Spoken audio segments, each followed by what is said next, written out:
Saudara, pada video ini akan dijelaskan tentang struktur gamet dan proses pembentukannya. Gamet sendiri terbentuk melalui satu proses yang disebut dengan gametogenesis. Gametogenesis ini adalah termasuk ke dalam pembelahan meiosis atau pembelahan reduksi. Disebut pembelahan reduksi karena pada proses meiosis ini jumlah kromosom mengalami reduksi. Jadi sel yang tadinya kromosomnya diploid, kemudian di akhir meiosis jumlah kromosomnya mengalami reduksi menjadi haploid. Gametogenesis terjadi di dalam gonad, entah gonad jantan, testis, atau gonad betina, ovarium. Gametogenesis di dalam ovarium disebut dengan oogenesis, menghasilkan ovum, sementara gametogenesis di testis disebut dengan spermatogenesis, menghasilkan spermatozoon. Nanti kalau spermatozoon melebur dengan ovum, maka akan terbentuk sigot. Sigot inilah yang kemudian akan berkembang menjadi organisme baru. Jadi gamet itu terbentuk melalui proses meiosis. Nah, ketika bermeiosis, maka sel induk gametnya adalah gametosit primer. Jadi gametosit primer yang diploid akan bermeiosis membentuk gamet yang haploid. Gametosit primer pada jantan adalah spermatosit primer, sementara pada betina oosit primer. Jadi gametosit primerlah yang mampu bermeiosis menghasilkan gamet. Nah, gametosit primer sendiri merupakan hasil pembelahan mitosis dari gametogonium. Jadi gametogonium akan membelah secara mitosis menghasilkan gametosit.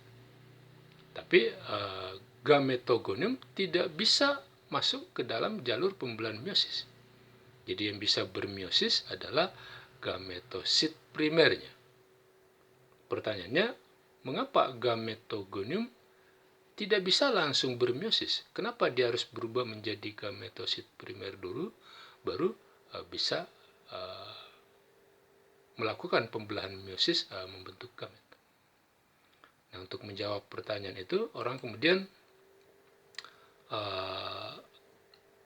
melakukan pengamatan pada sejenis cacing tak bersegmen yang bertubuh simetris bilateral, yaitu Haenorhabditis elegans. Haenorhabditis elegans ini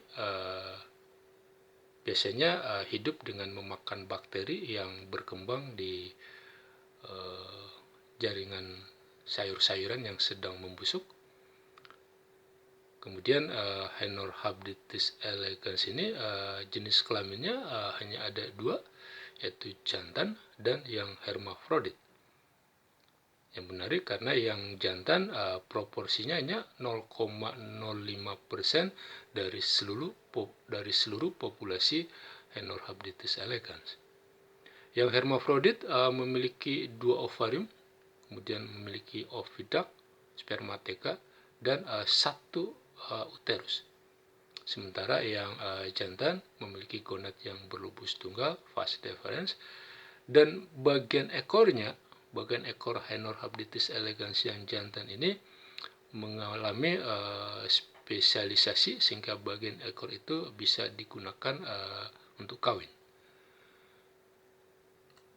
Kalau gonad Haenorhabditis elegans itu diamati, maka pada bagian distalnya terdapat satu jenis sel yang ukurannya sangat besar yang disebut dengan distal tip cell.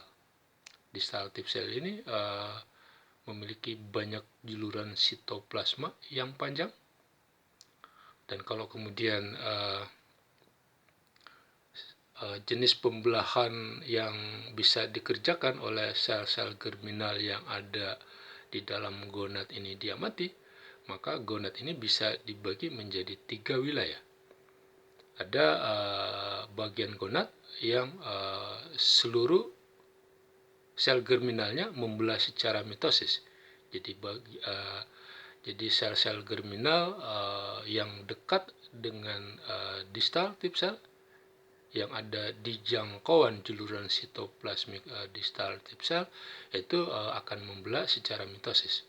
Sementara bagian gonad yang jauh dari distal tip sel itu sel-sel germinal yang ada di wilayah tersebut seluruhnya akan membelah secara meiosis. Nah, di antara kedua zona itu ada zona transisi. Nah, pada zona transisi ini sebagian sel-sel germinal akan bermitosis, sebagian yang lainnya akan bermeiosis. Hasil penelitian menunjukkan bahwa pada juluran sitoplasmik distal tip sel terdapat satu jenis protein yang disebut dengan delta. Protein delta ini mampu berikatan dengan protein yang ada pada membran sel germinal. Protein yang ada pada membran sel germinal ini adalah protein notch. Jadi kalau terbentuk ikatan antara delta yang ada pada juluran sitoplasmik distal tip sel dengan protein notch yang ada pada membran sel germinal, maka sel germinalnya akan bermitosis. Nah, itulah sebabnya mengapa sel germinal yang ada di jangkauan juluran sitoplasmik distal tip sel akan bermitosis. Nah, hal yang berbeda terjadi ketika sel-sel germinal letaknya di luar jangkauan juluran sitoplasmik distal tip sel ini. Nah, sel-sel yang tidak terjangkau, sel-sel germinal yang tidak terjangkau dengan juluran sitoplasmik distal tip sel akan membelah secara meiosis. Oleh karena itu, seluruh sel germinal yang ada di wilayah ini, yang jauh dari jangkauan juluran distal tip sel, itu akan membelah secara meiosis. Oleh karena itu, kalau distal tip sel ini dihancurkan dengan cara tertentu, sehingga tidak ada pada gonad, maka seluruh sel germinal yang ada di dalam gonad akan bermeiosis, tidak bermitosis. Itu pada Haenorhabditis elegans. Nah, yang menjadi pertanyaan selanjutnya, kapan terjadi spermatogenesis? Kapan terjadi oogenesis? Nah, untuk menjawab pertanyaan itu, dilakukanlah pengamatan pada Haenorhabditis elegans yang hermafrodit, yang mampu berspermatogenesis dan mampu beroogenesis, karena punya gonad jantan, punya gonad betina. Nah, pada Haenorhabditis elegans yang hermafrodit ini, spermatogenesis terjadi lebih dulu. Jadi spermatogenesis terjadi di fase awal perkembangannya. Nah, setelah itu pada tahap perkembangan selanjutnya baru terjadi oogenesis. Jadi spermatogenesis itu mendahului oogenesis. Nah, hasil penelitian menunjukkan bahwa terjadinya spermatogenesis pada tahap awal kehidupan Haenorhabditis elegans yang hermafrodit ini, karena pada tahap awal perkembangannya gen pumilionya belum aktif. Nah, ketika gen pumilio belum aktif, maka kemudian protein FOC akan bekerja untuk menyuruh bakal sel germinal untuk melakukan spermatogenesis, membentuk sperma. Protein FOC sendiri ekspresinya dikendalikan oleh gen FEM. Jadi kalau gen FEM ditranskripsi menjadi messenger RNA FEM, kemudian messenger RNA ditranslasi menjadi protein FEM, maka protein FEM yang akan menginduksi ekspresi gen FOC untuk membentuk protein FOC. Kalau protein FOC ada, maka sel germinal akan berspermatogenesis membentuk sperma. Nah, pada tahap perkembangan selanjutnya, gen pumilio yang tadinya belum aktif menjadi aktif. Nah, kalau gen pumilio aktif, kemudian ditranskripsi menjadi messenger RNA pumilio, maka messenger RNA pumilio kemudian ditranslasi menjadi protein pumilio. Nah, protein pumilio nanti akan bekerja sama dengan protein nanos untuk menghambat translasi messenger RNA menjadi protein FEM. Jadi translasi dari messenger RNA FEM akan dihambat sehingga protein FEM tidak terbentuk. Nah, kalau protein FEM tidak terbentuk, maka tidak akan ada protein FOC karena ekspresi gen FOC itu diinduksi oleh protein FEM. Nah, kalau protein FEM-nya tidak ada, maka tidak akan ada protein FOC. Nah, ketika tidak ada protein FOC, maka GLD1 akan menyuruh bakal sel germinal untuk beroogenesis menghasilkan ovum. Itu mengapa spermatogenesis mendahului oogenesis pada Haenorhabditis elegans yang hermafrodit.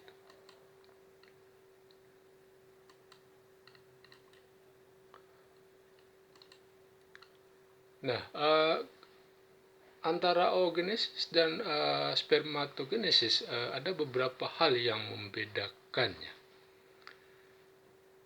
Yang pertama adalah bahwa pada oogenesis, satu kali oogenesis hanya dihasilkan satu gamet yang fungsional. Jadi meskipun terjadi dua kali pembelahan di oogenesis itu, yaitu meiosis pertama dan meiosis kedua, dan dihasilkan 4 sel, tapi dari 4 sel itu hanya satu ovum yang fungsional. Sisanya ukurannya sangat kecil karena protoplasmanya sangat terbatas, dan itu yang disebut dengan badan kutub atau polosit. Nah, badan kutub itu tidak fungsional. Sementara pada spermatogenesis, satu kali meiosis itu akan dihasilkan 4 gamet yang fungsional. Perbedaan lain antara oogenesis dengan spermatogenesis adalah saat terjadinya diferensiasi gamet. Pada oogenesis, diferensiasinya itu terjadi pada profase pertama meiosis. Jadi ketika dia masih dalam keadaan diploid, sudah terjadi diferensiasi gamet. Sementara pada spermatogenesis, diferensiasi itu terjadi setelah meosisnya selesai. Jadi ketika sudah terbentuk spermatid di ujung spermatogenesis, baru kemudian dilakukan diferensiasi yang disebut dengan proses maturasi atau proses pematangan. Yang perbedaan lain adalah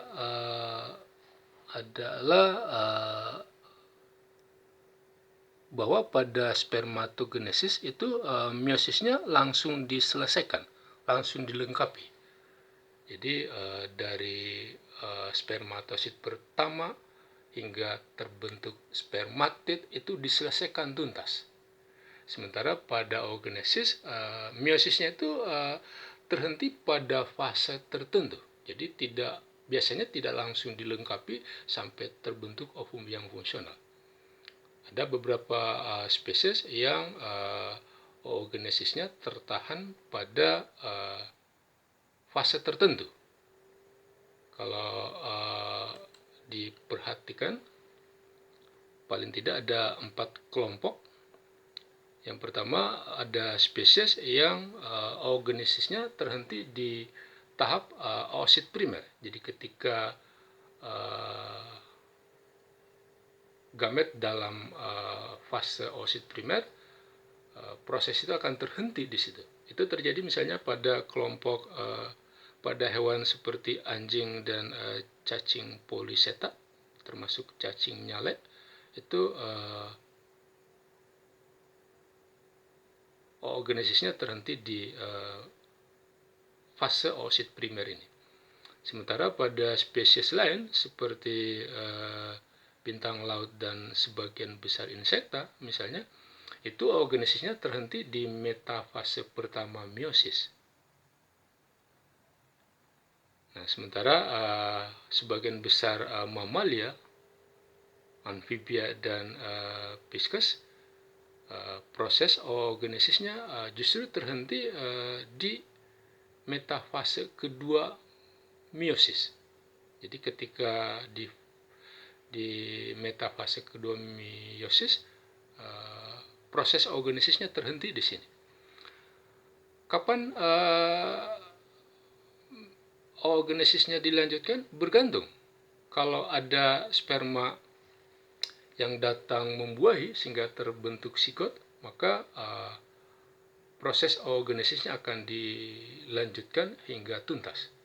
Tapi kalau tidak ada, maka proses oogenesis akan terhenti sampai di situ saja. Nah, ada sebagian spesies yang oogenesisnya dituntaskan.